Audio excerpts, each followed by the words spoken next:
नमस्कार दोस्तों। आज की कहानी का शीर्षक है दूसरी सुहाग रात। आप सुन रहे हैं मेरी कहानी मेरी जुबानी। मेरी कहानियाँ पसंद आ रही हो तो मेरे चैनल को सब्सक्राइब ज़रूर करें। हर रोज़ लेकर आऊँगी दिलचस्प कहानियाँ, दिल को छू लेने वाली कहानियाँ। तो आज की कहानी है मीना नाम की साधारण सी लड़की का, जिसकी होती है दूसरी सुहाग रात। मीना की बहुत ही कम उम्र में गरीबी की वजह से शादी हो जाती है और एक शराबी लड़के से। पहली सुहागरात के नाम पर मीना के साथ कुछ भी नहीं होता है। उसके सारे सपने अधूरे रह जाते हैं। मीना का पति देर रात तक शराब पीकर शादी की रात आता है। मीना थक कर अपने बिस्तर पर सो जाती है। अगली सुबह मीना का पति मीना के साथ अच्छा व्यवहार नहीं करता है। कुछ दिनों तक ऐसा ही चलता है और फिर एक दिन अचानक बहुत ज़्यादा शराब पीने की वजह से मीना के पति का देहांत हो जाता है। मीना की ज़िंदगी जैसे कभी मोड़ ली ही नहीं। उसके सारे सपने उसकी आंखों में ही मर जाते हैं। मीना की उम्र इतनी कम थी कि उसे ससुराल में रहना नहीं भाया और वो अपने माता पिता के साथ वापस मायके रहने आ गई। 4 साल बीत गए। मीना जैसे ख्वाब देखना ही छोड़ दी। तभी अचानक विपुल नाम का लड़का मीना की ज़िंदगी में आया। विपुल नया नया मीना के मोहल्ले में रहने आया और उसे मीना पहली ही नज़र में भाग गई। विपुल एक बहुत ही समझदार और अच्छा लड़का था। मीना के पिता से विपुल ने खुलकर मीना से अपनी शादी की बात कही और मीना के पिता ने तुरंत शादी की रजामंदी दे दी। ये जानकर भी कि मीना की शादी पहले हो चुकी थी और अभी एक विधवा लड़की है, विपुल को इस बात से कोई ऐतराज़ नहीं था।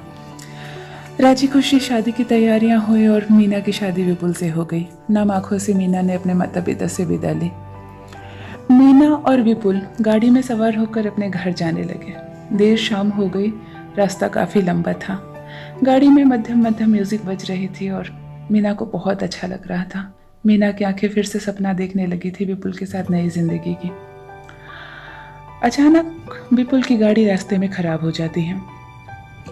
मीना को अजीब सा महसूस होता है। मीना को गाड़ी में छोड़कर विपुल गाड़ी से उतरता है और कहता है, तुम गाड़ी से नीचे मत उतरना। रास्ता सुनसान था। विपुल आगे जाकर गाड़ी ठीक करने लगता है। तभी अचानक मीना जोर से चीखती है। विपुल जाकर पूछता है, तो क्या बात है मीना, तुमने क्यों इतनी ज़ोर से आवाज़ लगाई? तो मीना ने कहा कि मुझे लगा मेरे बालों को किसी ने पीछे से खींचा। विपुल ने कहा, नहीं, ये तुम्हारा भ्रम होगा, गाड़ी में तुम्हारे बाल फंस गए होंगे।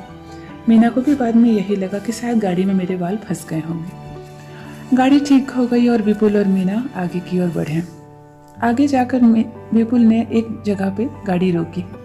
वहाँ एक बहुत खूबसूरत बड़ा सा बंगला था, लेकिन बंगला देखने में अजीब लग रहा था। इतना खूबसूरत बंगला और वहाँ रोशनी की बहुत कमी थी। विपुल ने कहा, ये मेरा बंगला है, कहो मीना कैसा लगा? मीना ने कहा, बहुत सुंदर है, लेकिन रोशनी की बहुत कमी है। विपुल ने मुस्कुराकर मीना का हाथ पकड़ा और कहा कि अब तुम आ गई हो ना, तो रोशनी भी आ जाएगी। अब नहीं रहा जा रहा मुझसे जान। मीना ने कहा, ऐसा मत कहो, अंदर चलते हैं। विपुल और मीना मुस्कुराते हुए अंदर चले गए। अंदर बहुत खूबसूरत खूबसूरत सामानों से भरा वो बंगला, लेकिन अजब सा सुन्नाटा था। मीना को बहुत घबराहट हो रही थी। विपुल ने कहा, मेरे शरीर में बहुत दर्द हो रहा है मीना, तुम आज मेरा पूरा शरीर दबाकर थकान मिटा दो। मीना ने कहा, नहीं, मैं बहुत ज़्यादा थक गई हूँ, आज हम लोग सो जाते हैं, कल बातें करते हैं। विपुल ने कहा, जैसा तुम चाहती हो वैसा ही होगा। अगली सुबह मीना उठकर चाय बनाती है और जाकर विपुल को उठाकर चाय देती है। कहती है, सुनिए, उठ जाइए, सुबह हो गई है, चाय पीजिए और ऑफिस जाइए। विपुल चाय पीता है। चाय बहुत अच्छी बनी होती है। वो मीना की तारीफ करता है और कहता है कि आई एम सॉरी डार्लिंग, कल रात तुम्हें ऐसे ही सोना पड़ा, तुम्हारी सुहाग रात अधूरी रह गई। मीना ने कहा, कोई बात नहीं, हमारा साथ 1-2 दिनों का नहीं, 7 जन्मों का है, सुहाग रात होती रहेगी। मीना कुछ परेशान थी। विपुल ने कहा, क्या बात है, तुम्हारे चेहरे पर ये चिंता क्यों? मीना ने कहा, पता नहीं इस बंगले में क्या बात है, मुझे हर वक्त ऐसा लगता है कि किसी की नज़रें मुझे देख रही हैं। मैं आज जब बाथरूम में नहा रही थी तभी मुझे ऐसा लगा कि मेरे बालों को किसी ने पीछे से खींचा और मुझे समझ में नहीं आ रहा, मैं जहाँ पर भी जा रही हूँ किसी की 2 आंखें मेरा पीछा कर रही हैं। विपुल ने कहा, नई जगह है, शायद इसलिए तुम्हें घबराहट हो रही है, जल्द ही तुम एडजस्ट हो जाओगी। आज ऑफिस जाना बहुत ज़रूरी है, तुम मेरा इंतज़ार करना, मैं कल तुम्हें कहीं बाहर घुमाने ले जाऊँगा और हम रात में खाना भी बाहर खाएंगे। मीना ने अच्छा कहा। मुस्कुराते हुए मीना ने विपुल को ऑफिस के लिए विदा किया। अब मीना और विपुल की जिंदगी शांति से चलने लगी।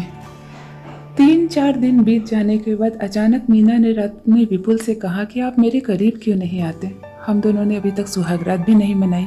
क्या बात है, मैं आपको पसंद नहीं हूँ क्या? विपुल ने मुस्कुराते हुए कहा, नहीं मीना, अभी तुम्हें थोड़ा इंतज़ार और करना पड़ेगा।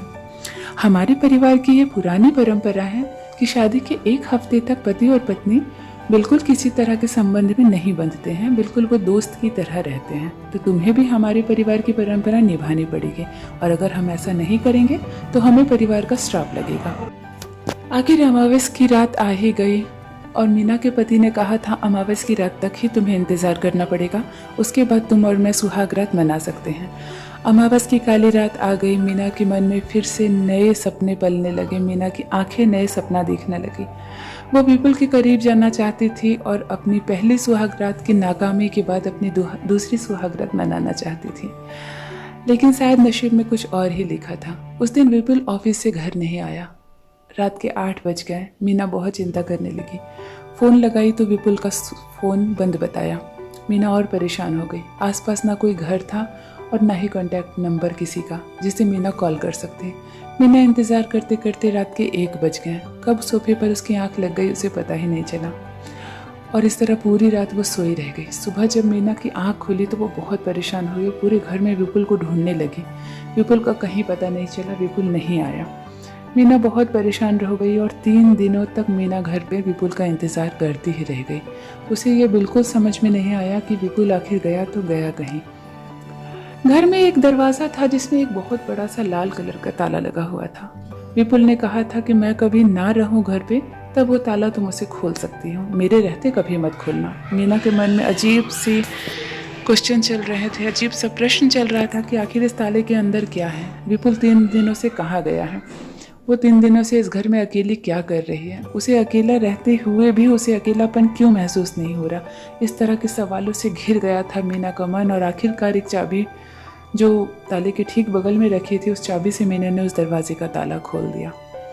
दरवाजे का ताला खोलते ही मीना के सामने वो दृश्य आया जिसकी वो कल्पना भी नहीं कर सकती थी। कमरे के अंदर विपुल, उसके माता पिता, उसके पूरे परिवार की बड़ी बड़ी तस्वीरें लगी हुई थी, और विपुल की माँ, विपुल की जो तस्वीर थी उस पर एक बड़ी सी माला चढ़ी हुई थी जिसके नीचे विपुल के जन्म और विपुल की मृत्यु की तिथि लिखी हुई थी।